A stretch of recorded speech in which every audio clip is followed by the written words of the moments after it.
ಅಲ್ಲ ಕೇಳಿದ್ದೇನೆ ನಾನು. ಇದೆ ಅಂದ್ರೆ ಯಾವ ಹಂತದಲ್ಲಿ ಎಲ್ಲಿ ಆಗಿದೆ ಗೊತ್ತಿಲ್ಲ ನನಗೆ. ಅಲ್ಲಿ ಮಾತಾಡೋದು ಕೇಳ್ತೀವಲ್ಲ, ಈಗ ಪುನರ್ರಚನೆ ಕೇಳಿದ್ರಿ, ಹಂಗೇನೆ ಕೆಪಿಸಿಸಿ ಅಧ್ಯಕ್ಷರ ಬದಲಾವಣೆ ಅಂತಾನು ಕೇಳಿದ್ರಿ. ಅದೇನು ಅವ್ರಿಗೆ ಬಿಟ್ಟಿದ್ದಾರೆ. ಅಧ್ಯಕ್ಷರು ಮತ್ತು ಮುಖ್ಯಮಂತ್ರಿಗಳು ಈಗಾಗಲೇ ಅವ್ರ ಜೊತೆ ಚರ್ಚೆ ಮಾಡಿ ಒಂದ್ ವೇಳೆ ಆಗಿದ್ರೆ ಹೈಕಮಾಂಡ್ ಅವ್ರ ತೀರ್ಮಾನ ತಗೊಳ್ತಾರೆ. ಈಗ ಯಾಕೆ ಸರ್ ಇದು ಚರ್ಚೆ ಆಗ್ತಿದೆ ಅಂತ? ಈಗ ಸೆಷನ್ ಇದೆ, ಮತ್ತೆ ಬಜೆಟ್ ಅಧಿವೇಶನ ಬರುತ್ತೆ. ಈ ಸಂದರ್ಭದಲ್ಲಿ ಸಂಪುಟ ಪುನರಚನೆ, ಕೆಪಿಸಿಸಿ ಅಧ್ಯಕ್ಷರ ಬದಲಾವಣೆ, ಕೆಲವು ಸಚಿವರನ್ನ ತೆಗೆಯೋದು, ಇವೆಲ್ಲ ಯಾಕೆ ಸರ್ ಚರ್ಚೆ ಆಗ್ತಿದೆ? ಕೆಲವರು ಅಲ್ಲಲ್ಲೇ ಮಾತಾಡ್ತಾರೆ. ಹೈಕಮಾಂಡ್ ನಲ್ಲಿ ಏನ್ ಚರ್ಚೆ ಆಗಿದೆ ಗೊತ್ತಿಲ್ವಲ್ಲ.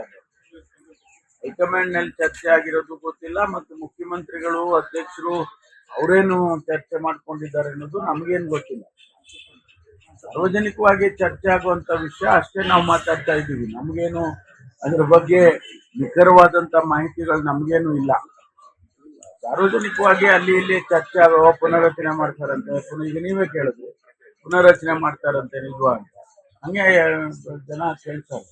ಅದು ಬಿಟ್ರೆ ಹೈಕಮಾಂಡ್ ನಲ್ಲಿ ಚರ್ಚೆ ಆಗಿದೆಯಾ ಇಲ್ವಾ ಅದು ನಮ್ಗೇನು ಗೊತ್ತಿಲ್ಲ. ಜೆಡಿಎಸ್ ಶಾಸಕರೆಲ್ಲ ಒಗ್ಗಟ್ಟು ಪ್ರದರ್ಶನ ಮಾಡಿದ್ದಾರೆ ಸರ್. ಕಾಂಗ್ರೆಸ್ನವರು ನಮ್ಮನ್ನು ಮುಟ್ಟಕ್ಕಾಗಲ್ಲ, ನಮ್ಮಿಂದ ಯಾರು ಕೂಡ ಬರಲ್ಲ, ನಾವು ಮಾರಾಟಕ್ಕಿಲ್ಲ ಅಂತ ಹೇಳ್ತಿದ್ದಾರೆ. ಯಾರು ಅವ್ರನ್ನ ಕೊಂಡ್ಕೊಳಕ್ ಹೋಗಿಲ್ವ?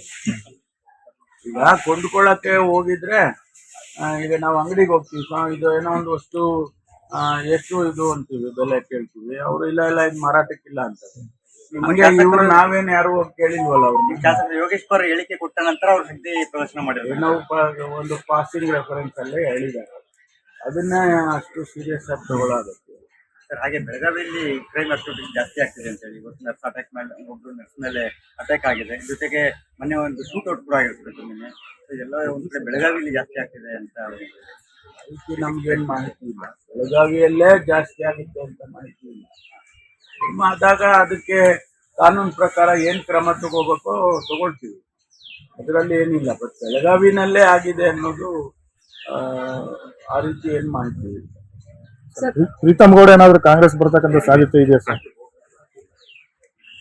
Apparently there is a huge outrage on social media. ತಾಜಾ ಸುದ್ದಿಗಳಿಗಾಗಿ ಶೇರ್ ಮಾಡಿ, ಸಬ್ಸ್ಕ್ರೈಬ್ ಮಾಡಿ, ಫಾಲೋ ಮಾಡಿ.